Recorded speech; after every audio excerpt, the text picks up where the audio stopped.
Hello and welcome to GlobeSongs. I'm Carla Seidl. Today we're going to be talking about an Azerbaijani folk song called Sene Qurban, which means roughly, "Stay, you for whom I would sacrifice." I learned this song while serving as a Peace Corps volunteer in Azerbaijan. And when I got the assignment of what country I'd be spending 2 years in, yes, I did have to look it up. Azerbaijan is a country and former Soviet republic, roughly the size of Maine, located in the South Caucasus region between Georgia, Armenia, Russia, Iran, and the Caspian Sea. Its population's almost entirely Muslim, and the language that they speak is called Azerbaijani, which is very similar to Turkish. They also have some Russian left over from being part of the USSR. Azeris and Turks consider themselves to be brother people, and their languages are, to a large degree, mutually intelligible. My host families in Azerbaijan would watch a lot of Turkish television, and they said that they could understand it perfectly, although for me it was much harder. When I was living in Istanbul, the people there found it humorous to hear me speak Azerbaijani, actually, because to them it sounded like an extremely outdated countryside dialect, maybe like what Middle English might sound like to us. In Azerbaijan, I had to learn about this idea of qurban, sacrifice. I would hear family members saying to kids, "Sene Qurban olum," and this was an expression of affection I learned, literally, "I'll sacrifice myself for you." I also learned about Qurban Bayramı, or Qurban holiday, which is known here as Eid al-Adha, the Islamic sacrifice holiday. On that day, those who are wealthy enough to do so are expected to slaughter one of their sheep, or go and buy a sheep and pay for its slaughter, and then distribute the meat to their less fortunate neighbors. So gal means stay, qurban means sacrifice, and sene means to you. Gal Sene Qurban is a love song, a song about love and longing. There was a time that I was doubtful that true love even existed in Azerbaijan. I was noticing the prevalence of arranged marriage and the notion that they have there of giving a bride to her new husband and his family as though she were an object or a servant rather than an autonomous person. But I've been told that this is not the case. Although, whether you're able to spend your life with your true love in Azerbaijan is quite another story. The rough meaning of Gal Sene Qurban, the song, is, "Don't go, my dear, you for whom I would sacrifice. Let's live our lives together. Speak to me sweetly, pretty flower. Don't go far. Stay by my side. Don't go, my dear, stay." I had heard this song in my host family's home, but also on a CD that I bought in Azerbaijan called Halk Mahnaları, which was a collection of national folk songs. Gal Sene Qurban has been sung by many Azeri artists, and I'll put links to some of my favorite versions, including the one I'd originally heard and learned this from by Nezaket Temurova, in the description.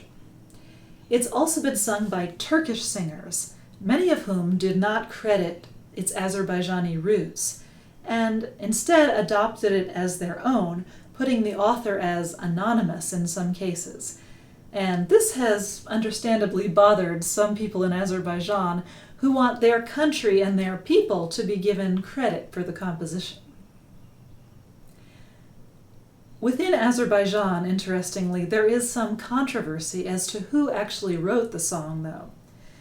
For those viewers who speak Azerbaijani, there is a whole investigation that was done by ITV, a public television station there, on the unclear history of the song that you can watch on YouTube. I'll post the link in the description. But basically, it looks likely that this song was composed by composer, poet, tar player, and guitarist Behram Nasibov of the Fuzuli region around 1972. However, 2 years earlier, in 1970, the song was used in a play of the Hajjagabul People's Theatre, directed by Miryusif Manafov, who claims that he is the author of the lyrics. Another man, Evaz Hasenov, and his wife have also claimed that Hasenov is the true author. A 2015 article that I found on the site modern.az proposes the theory that although Behram Nasibov is the true composer of the song, because he had no formal musical education, his name was not permitted to be attached to the song under the censorship of the Soviet Union, and that's why the song was presented as an anonymous folk song in the performances given at that time.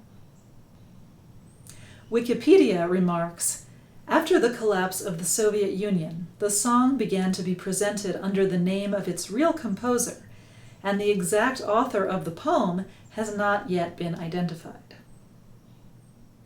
In any case, Gal Sene Qurban is a very powerful song, and I'm afraid I can't do it justice, because although I tried while living in that culture, I was never able to get the hang of the vocal ornamentation that is so typical of traditional Azerbaijani singing. Wikipedia calls this ornamentation tahrir and says it's a yodeling technique that oscillates on neighbor tones. It's common in Persian classical music and also in other musical traditions, including Turkish, Armenian, Bulgarian, and Central Asian. In his doctoral dissertation at Temple University in 2020, Azer Rozayev writes, Azerbaijani folk music, as well as that of some other countries of the East, is based on an unequal temperament tuning system and is microtonal. During my time in Azerbaijan, when I would ask about Azerbaijani music, I kept hearing about a form called mugham. Everyone held it in high regard and said it was hard to understand. Though I made some effort to approach and understand this form, listening to recordings and watching it performed on Azerbaijani television, I sure never got it. The music of microtonal mugham, explains Rozayev, makes it difficult to grasp with Western conceptions of music. Wikipedia defines mugham as a highly complex art form that weds classical poetry and musical improvisation in specific local modes. Here's Rozayev again.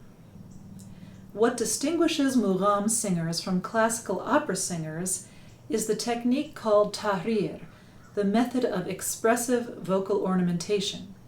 This technique mainly involves a full-throated yodeling technique. The ability to sing in this style using tahrir has to do with intention, says Rozayev, who calls microtonality and the timing of notes in meter-free melodies a mystery. It's a skill that comes from feeling, he says, not from thinking. There's no time for that in the music. Toward the end of my time in Azerbaijan, I had the chance to collaborate with two local musicians and brothers, Sevindik and Sarvan Ismailov. Together we arranged and performed a medley of Azerbaijani and South and North American songs, which I called Azerbaijani Western Synthesis. I'll put the YouTube link to that in the description as well. It was really interesting to put those two contrasting musical styles together to better appreciate their differences. And no, although I did add harmony to some of the Azeri tunes, I never did come close to mastering the ornamented Azeri singing style. Even so, I believe that Azerbaijani songs like Gal Sene Qurban can still have value and beauty, even when sung by someone raised in the West. At least that was my intention when I included this song on my 2013 album, Who Are My People? My recording there was a bit breathy and overly vibrato-rich, maybe, due to being pregnant at the time, but when I listen back to it now, I also hear in my voice a a real heartfelt attempt to convey the deep appreciation and gratitude that I had, and I have, for my time in Azerbaijan and the personal connections that I made there. I'll link to that recording on YouTube and Spotify in the description to this video as well. So here goes with my current rendition. Let me know if you have any feedback or any questions, and please feel free to subscribe to the GlobeSongs channel if you'd like to stay on the loop on future episodes. Thanks for joining me today. Stay well.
Get my